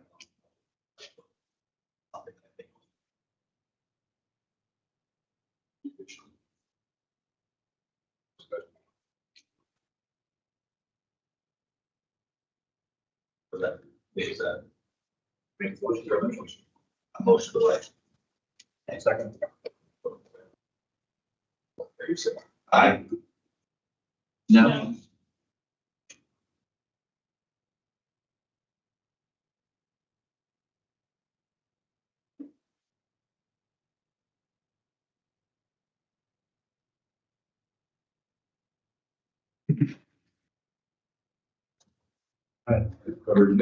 Covering the ups, at least the request for making their case, 5 ups, right? 5 ups. What's that? 5 items where there's up Okay. request. That's what we always talked about, grades, so. The motion to consider ups, probably should do that. We voted to not do it, so I think we should vote to undo that vote. I think the vote was to do with the tax rate. The tax. rate. Yeah. All right, what's slide we're looking at right here? Okay, like only consider this. We're not going. Oh, these are, we have voted on these things yet, right? Right. Okay, yeah, this is next, right? Run up, so we do this. I think that maybe we should do that. Do the ups or do this? Well, we do both. I think pitch the up really quick. Let's keep going the decreases first. Yeah. Yeah. All right, I mean, I move we adopt the 0.5, 35.6 as our new base tax rate. I have a motion. Hold on, all something through here? Everything's yes. So that basically will limit our tax rate increase to the voter approved bond from 2021. I'll second. All right, got a motion second. discussion before we vote. But let me say, I think the annual pavement thing, to delay that is really stupid, because that stuff just gets worse and worse, and we're already backlogged. I know the director said we'll be okay, the roads get worse and worse, every day, people drive over them. So I think it's a misguided thing, especially the left side, misguided entirely. I want to counter that with, if you look at the actual capital investment over the next couple of years compared to what we had done last year, it is a significant increase that we have penciled in there in response to the request from the director earlier this year. So I do think that there's still additional money in the plan to address the backlog that was laid out as far as. I mean, there may be, I think that roads need to be done eventually. It's probably gonna be a 1.25, a few years. Big delay, so I don't think it's helping further things very well, even if we do have some projects on the way. But about that. Other discussion. All in favor, say aye. Aye. Opposed? No? No,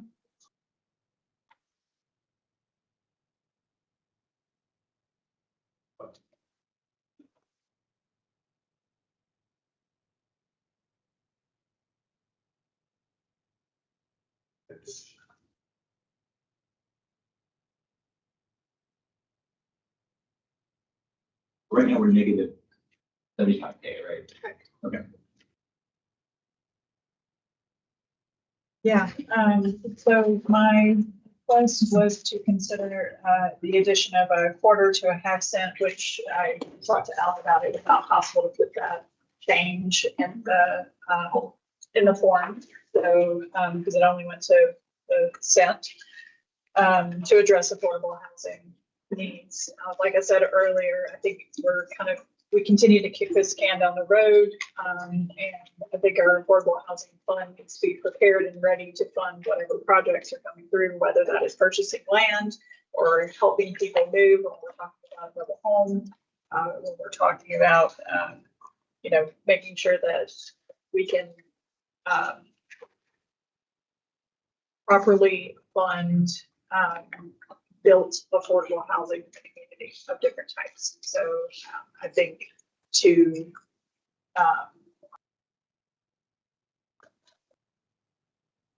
continue not to fund it at the level it needs to be funded at is just not great for our community in so many different ways. So. There's a motion. Which level is that? Quarter or half? My preference is half, but that's up for discussion. Second. I'll make a comment on the. I'll wait for discussion. Right. Here's that.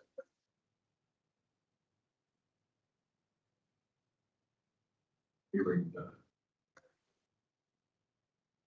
Just under, and going back to the previous vote on the tax rate, just looking back over the last couple of years, I think, the needs of the town have been tremendous. And we've asked a lot from our residents about the tax increases and overall cost of living increases in order to, fund some of these projects. I think it's prudent for us, as we're going into a time of economic uncertainty, to hold the line at that. And that is not comfortable. We're giving up a lot, in terms of what's been already cut, for the budget got to us. And what we just said, we're going to take down incremental to that.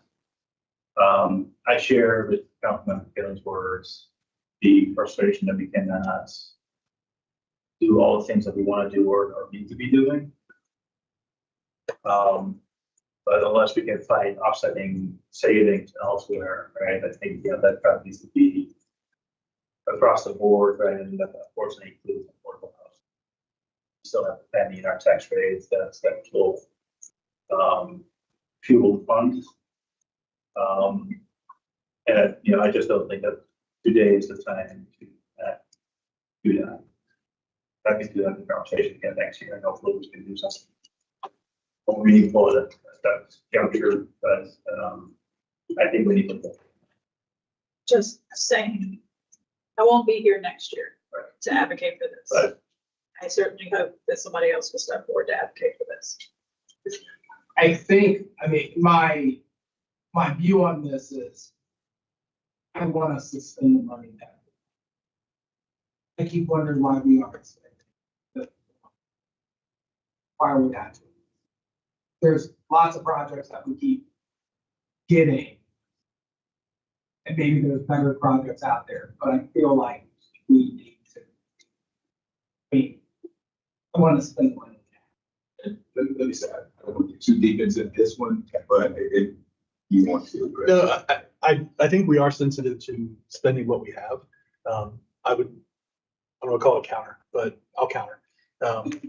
That part of what we're doing is building, for example, the last land purchase that we made. That was a multi-million-dollar purchase that would take more than 1 year's allocation to do. So I think there are projects on the horizon that could be a multi-year allocation. So the concept is, yes, we have some programs, we have some things in the works. We're starting to spend money that's going to cost us eventually big money that we probably don't even have enough in that fund to cover once we get through some design and some of the RFPs that are out there.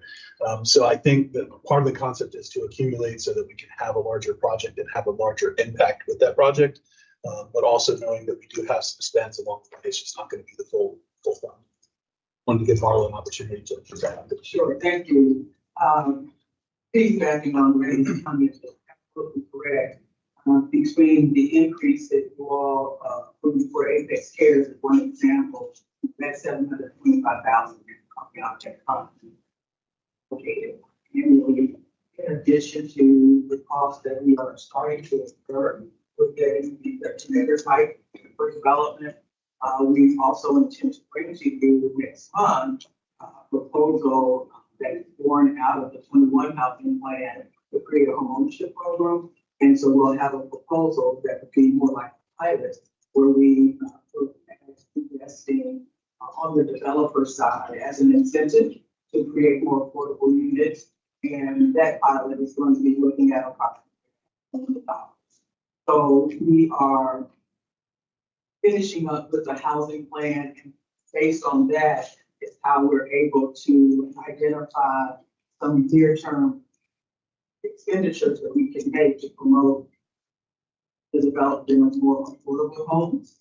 So I fully expect that between what we spent to acquire U3, what we need to spend about the select, for instance, an engineer to do based environmental, got an RFQ out on the street right now to do site design and planning. So those expenses are going to start hitting the books within the next 30 to 60 days.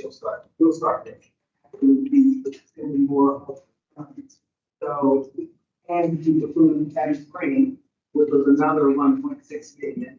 So when we start adding it up, we're going to get through the fund in periods of time.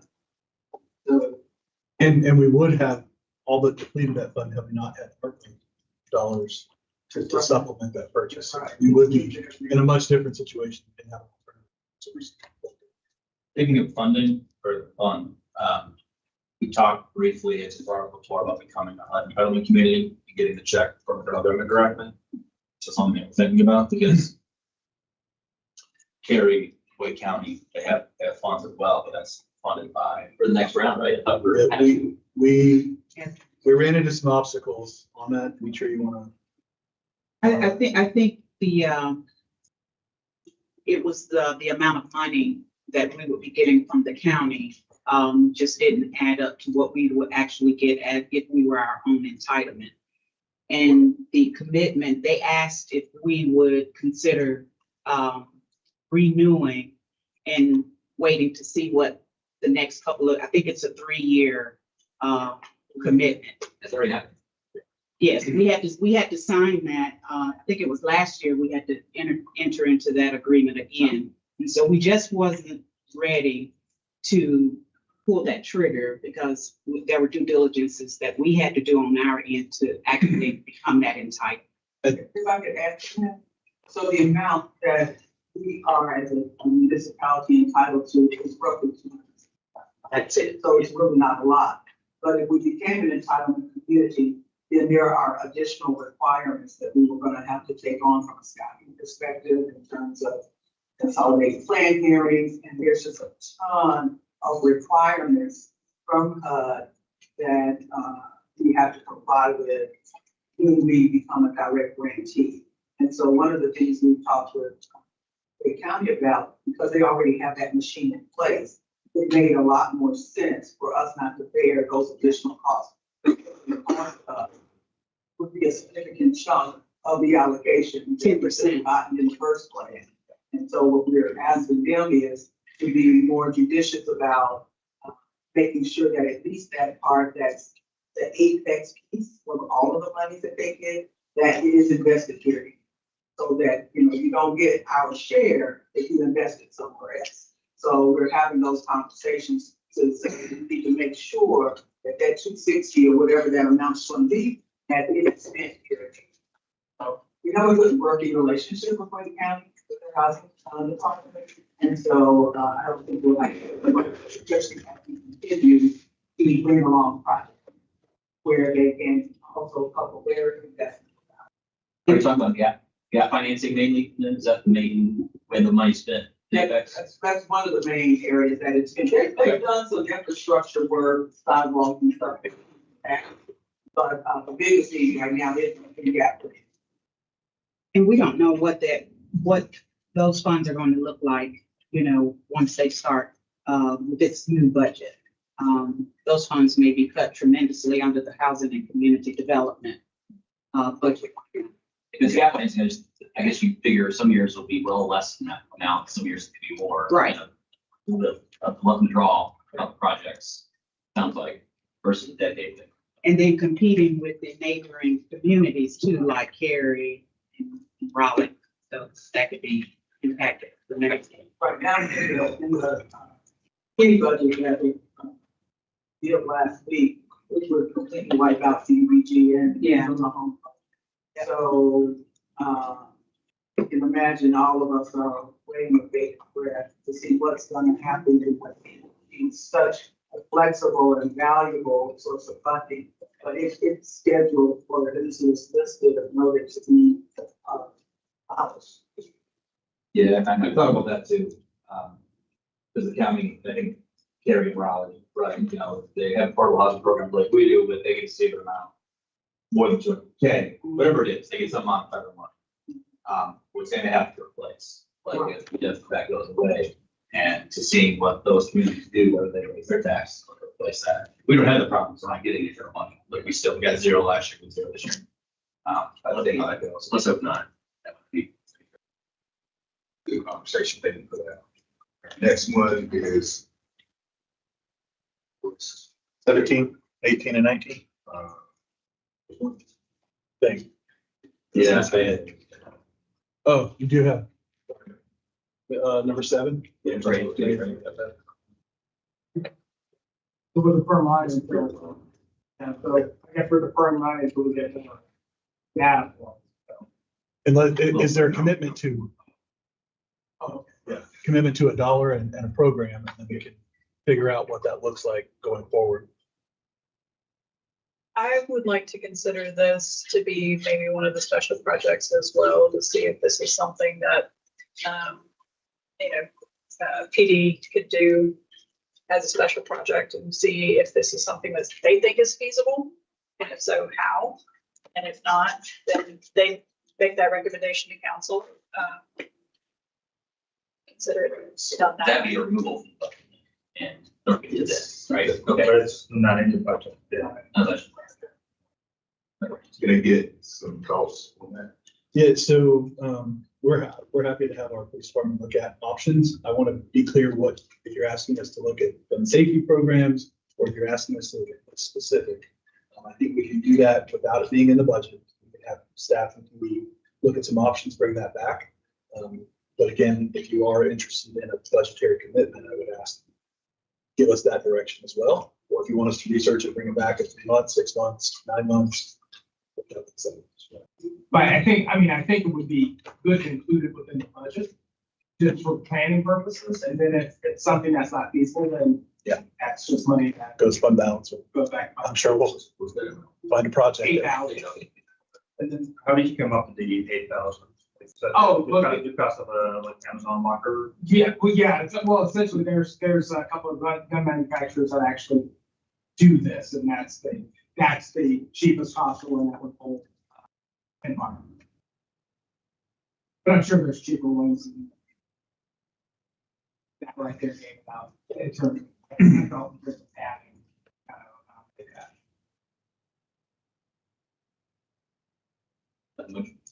So it is Motion. not for the local specific, it's for Program. Gun safety program. for safety program. Right, motion, there's that. Second. All right, second, all in favor, say aye. Aye. Opposed? Yep. Motion carried.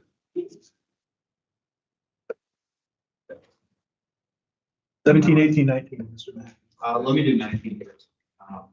19 is, increase the election estimate at 15K. So we had in our draft budget, 200K line item, for election popular municipal this year. Since then, the Wake County Board of Elections met, they released the early voting site, we're in early voting site, today's the times. So I went to Alan and said, hey, like, let's go to Wake County Board of Elections and say, hey, what's our actual invoice for this election? My actual hope is it would be less, because I know that we only had like 5 days of early voting, was what they approved. And we had 2 weeks or whatever, and I didn't know if 200K was assuming in 2 weeks or 5 days. Anyway, long story short, the invoice came back at 215K. So that's our election cost this year. I think it breaks down roughly, is it 80K for early voting and 120K for the election or whatever? Roughly that, it's not quite 50-50, it's a little more, it's the actual just election cost. We pay proportional cost on the precincts we have versus number of precincts that are open for the election. What's on the ballot is entirely us, so that's our cost. It's gone up significantly in prior years, probably no longer on there. You know, that's what it is, and I think this cost here, I think, is the biggest reason to move to even year elections. If we would, this cost would be probably $0 indirect. If it'd be something, it would be a lot less. And they, just to be clear, I got to this for a while now. They've estimated something like half potentially for, if we do the even year ones versus odd years. There's an estimate I've seen somewhere. Yeah, it's Roughly half. It's less than Less than half, yeah. Like maybe 100,000 versus Okay. 15. Okay, and more for early voting, so I think it based on the cost being early voting.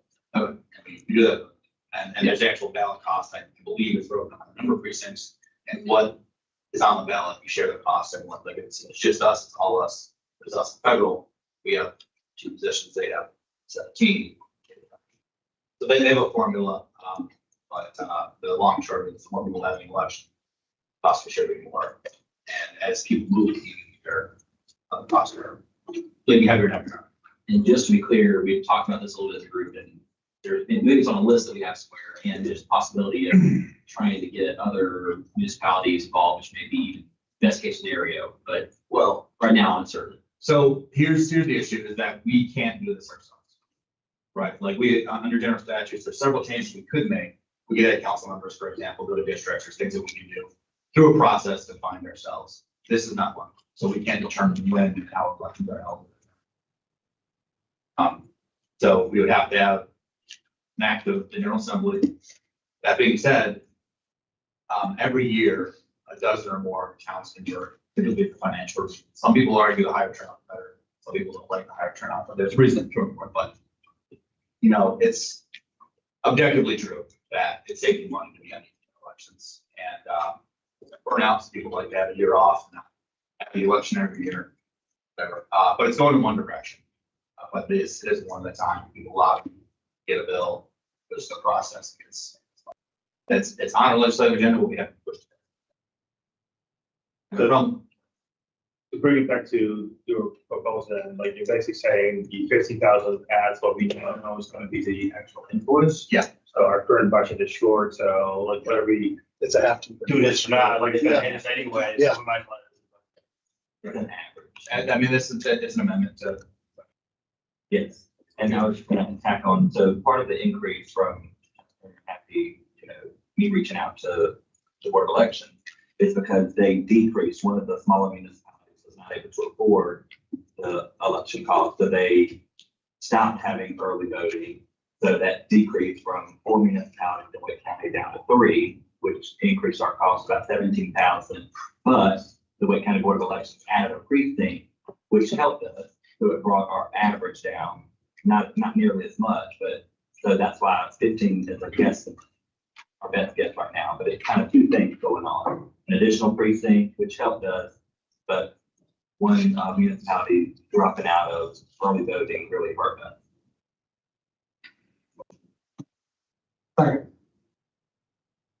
All in favor, say aye. Aye. Opposed? Motion carries. Two other items really quickly. So when I went through the budget, I had a number of cuts primarily from our office and one to close to the clerk's office, as we discussed prior. I also had some ads sort of offset some of the savings. These are the ads. Two projects I think are worthy. One is, and this comes from the list, unfunded, remember the presentation we got from town manager. Went through and thought about some projects that unfunded opportunities that appeal to me. First was smart technology, increasing the IT budget. 15 pieces of a small investment in the area.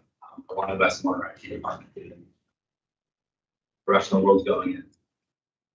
So I thought that was a value add.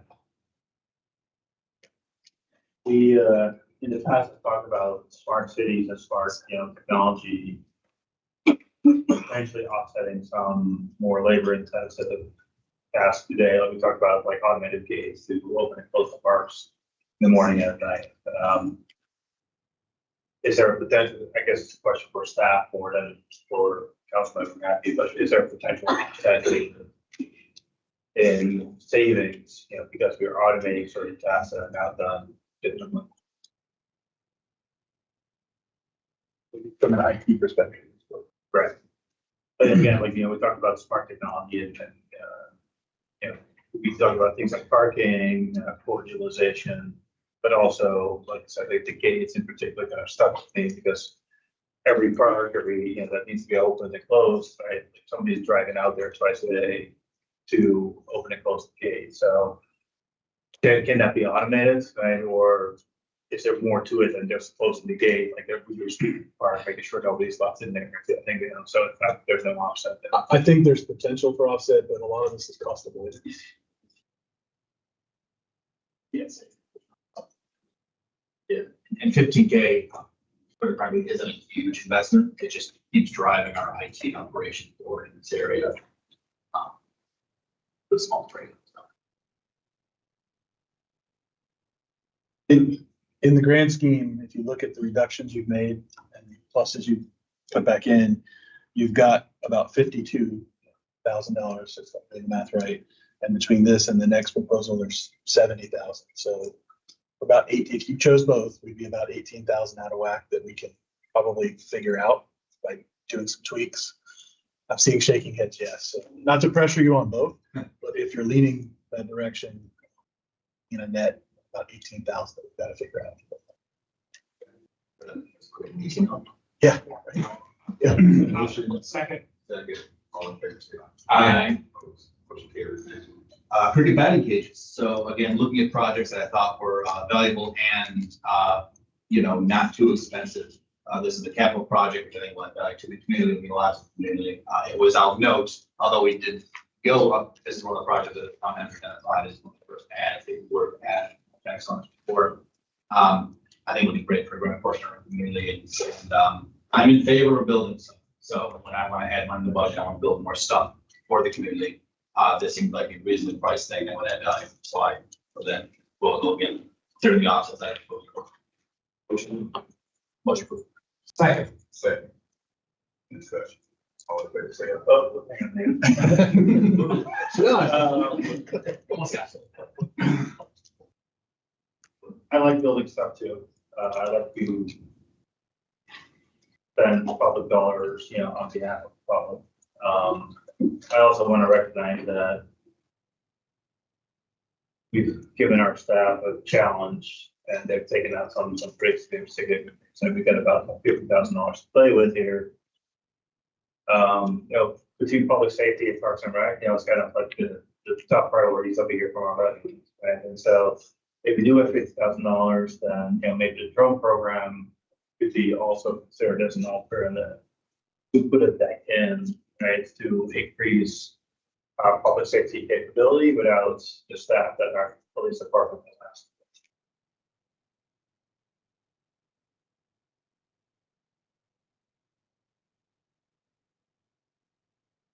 So, Motion is item motion there. So, just as a point of discussion, I know that the, cricket cage was in your top tier of add back in if you have the opportunity to, but I have to ask you to choose which child is your favorite. I'll have to ask you, well, I just want to get a sense as to what would, knowing that we have the drone program, which might be able to save us some bodies, for essentially leveraging technology to. Well, to be clear, the drone program's not cut, right?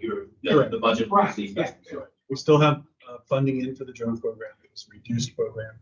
The only thing I can say without pulling my staff on this is that this came from a second or whatever round, the fifth round of cuts. The first round of cuts were 40% on the 15th, so these were harder cuts. So if I was buying something back, I would look at this list first and then go to the other. I do see value in the cricket program. Have met with the mayor on this as well, and a couple of the groups that have come in, and there is a big desire for additional facilities. And I think we do have some momentum there. So I will speak on that behalf. But as far as globally, these were our priority because these were not cut.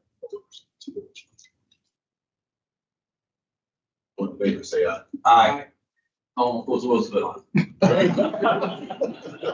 was a motion. Yeah, it was. There was a motion signed. Okay. It was on. It was on the- Okay. Thank you. Let's clarify. Do it again? Yeah. Do it again. Motion. Yeah, to approve, the cricket landing pages. I'll second that. Okay, you good? Yeah. All in favor, say aye. Aye.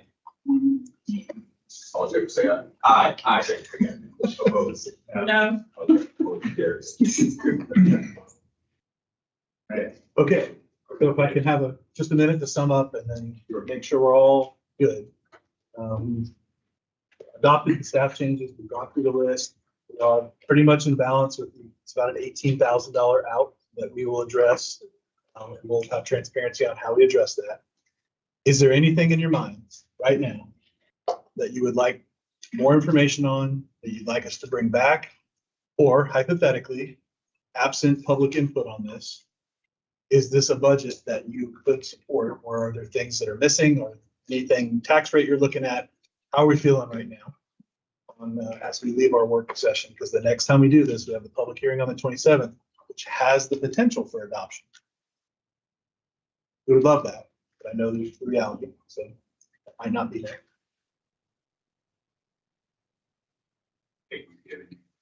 Yeah, well, will there be some communication, some core communication from your office with the public about the draft and the changes from the previous one that we can look forward to? So part of that tool is this. This is going to be published. This is published out right on the. It will be. This will be published, and it'll clean it up with some of the ins and outs, and make that better. So this is kind of our tool, unless you guys have other thoughts on it. Updated draft will go out, the final draft will go up next Friday, public hearing notice. I know it's going out in the e-bill inserts as well, so we are communicating that as well. Is that what you were thinking? I was thinking more of a letter that did the differences in case someone has dug into the previous budget. I mean, there's probably not a ton of people besides like 5 of us. Yeah. But if there was, like, having a one-page letter, so we didn't have to open up both of them. Well, we can provide that. So there'll be this, Alan has got this posted, and obviously Jeff, the budget team will be putting the actual, document piece together. But yeah, we can attach the one, a memo summary of just like, here's what changed between, Here's what changed. Come out, they go for me. Done. Just like we provided the memo that kind of outlined the recommendations and what the pitch to, like, and we had the summary slide of what did change. We can do a one page one that just kind of summarizes, here's what was changed based off today. Thank you so much. Thank you. But, good. Good. Meeting adjourned.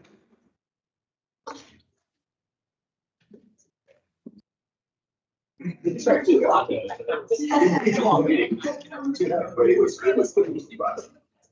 Maybe not 6 seconds.